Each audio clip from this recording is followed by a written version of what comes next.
Bonjour à toi chers spectateurs, et aujourd'hui parlons du film Nerve réalisé par Henri Juste et Ariel Schulman. L'histoire c'est celle de Vénus, une jeune fille qui vit à New York et qui va du jour au lendemain se voir plonger dans le jeu Nerve, qui est un jeu qui se joue en ligne où on peut choisir d'être joueur ou voyeur. Si on est voyeur, on ne fait que regarder les gens jouer, et si on est joueur, on doit accomplir une série d'actions que nous demandent les voyeurs. C'est un peu le principe, comme c'est mal dit dans la bande-annonce, de action ou vérité sans la vérité, qu'en gros c'est juste un jeu d'action, et Vénus va être plongée là-dedans et va se retrouver à devoir faire des actions de plus en plus impressionnantes, tout ça pour gagner de la thune. Le concept du film est excellent. L'idée, en tout cas sur le papier, était vraiment cool. Cette espèce de monde un peu futuriste, mais pas trop, dans lequel des jeunes peuvent jouer à un jeu où ils vont devoir accomplir des actions pour gagner de l'argent, c'est toute la symbolique des réseaux sociaux représentée dans un seul concept. Donc c'était une super idée.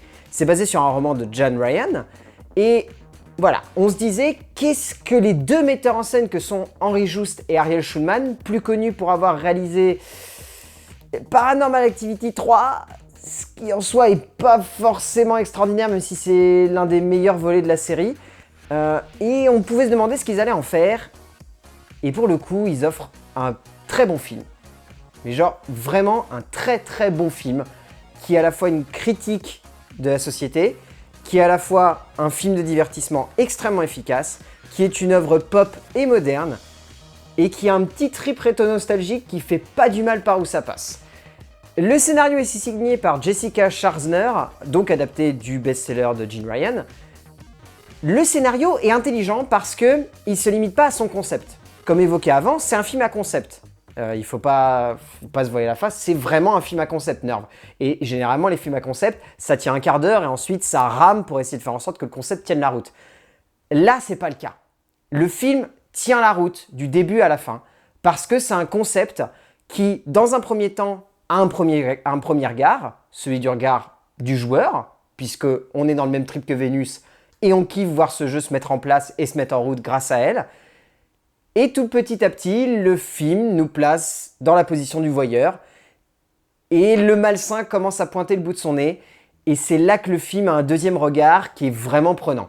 C'est-à-dire que le film marche vraiment en deux temps. Une première partie où on est dans le fun du jeu, et une deuxième partie où on est dans le moins fun du jeu. Et le moins fun est forcément beaucoup plus parlant parce que il représente tout ce qu'il y a de mal dans les réseaux sociaux actuellement. Il représente tout l'enchaînement d'événements surréalistes qu'il peut y avoir parfois juste par le lancement d'un jeu. Et des fois, ça peut mener à des choses un peu étranges. Il y avait un certain jeu qui circulait pendant un temps sur les réseaux sociaux qui avait causé quand même à la mort et au coma éthylique de certains jeunes qui voulaient absolument aller jusqu'au bout du délire. Et il n'y a pas eu que ça, il y a eu d'autres trucs. Et on sent que c'est le message que veut ressortir Jessica Scharzner par rapport à son scénario. Et c'est forcément évocateur tout le long du film, et c'est vraiment acerbe.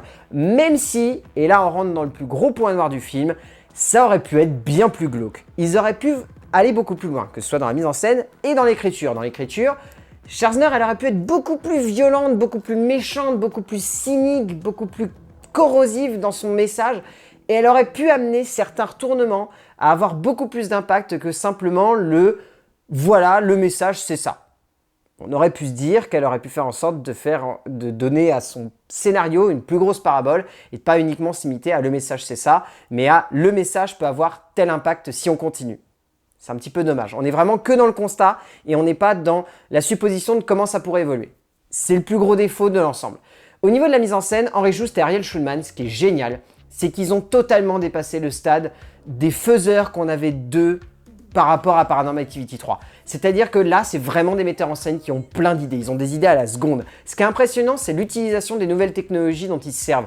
Il y a des drones, il y a des GoPro, il y a des petites caméras qui se font un peu partout, il y a des portables, et pour autant, ça sonne pas faux. Ça donne du réalisme, ça donne de l'intensité, et ça donne forcément une évocation par rapport au message qu'il y a derrière le film. C'est-à-dire que là, le film veut clairement nous dire « Regardez, les nouvelles technologies sont partout, elles nous filment constamment, elles renvoient une image de nous qui n'est pas forcément celle que l'on veut renvoyer, mais cette image est posée là et on est obligé de la connaître et d'en prendre conscience. » Et grâce à ça, leur film a beaucoup plus d'impact.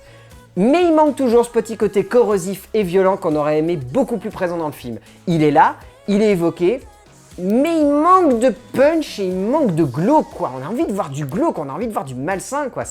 C'est vraiment un jeu de gladiateur moderne et on n'a pas cette sensation que la mort pèse sur leur épaule, malgré le fait qu'on n'arrête pas de nous le répéter tout au long du film. On aurait aimé vraiment sentir le côté puant et malsain qui doit se dégager de ça. C'est-à-dire qu'au-delà de simplement nous montrer un jeu où c'est des actions qui peuvent avoir un impact sur notre image, sur les réseaux sociaux et dans la vie, on aurait aimé que ça soit beaucoup plus méchant, que ça soit beaucoup plus violent, que ça soit beaucoup plus glauque, qu'il y ait des scènes qui foutent vraiment mal à l'aise. Il y en a qui foutent mal à l'aise, mais il n'y en a pas assez où on est vraiment mal et on est vraiment pas bien. Et c'est le plus gros défaut du film. Au niveau du casting, tout le casting est excellent, sauf Juliette Lewis, qui joue la maman de Vénus et qui est vraiment pas bonne. Juliette Lewis, elle est complètement à côté de la plaque. Mais sinon, on retient le long métrage surtout pour deux acteurs. Deux acteurs qui sont phénoménaux et qui représentent toute la jeune génération du Hollywood actuel.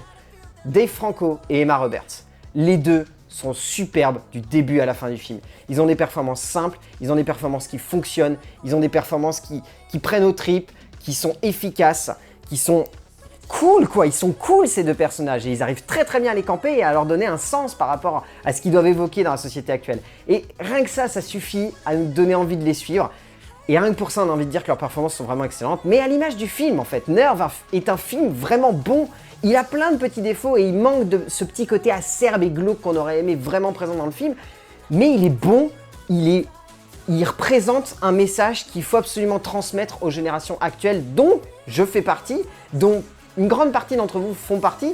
Mais voilà, c'est un message important que le film transmet dans un divertissement qui en plus est efficace et est cool. Donc si vous avez l'occasion d'aller voir Nerve de Henry Joost et Ariel Schulman, allez-y, c'est un film qui est cool, c'est un film qui est fun et c'est un film qui est intelligent.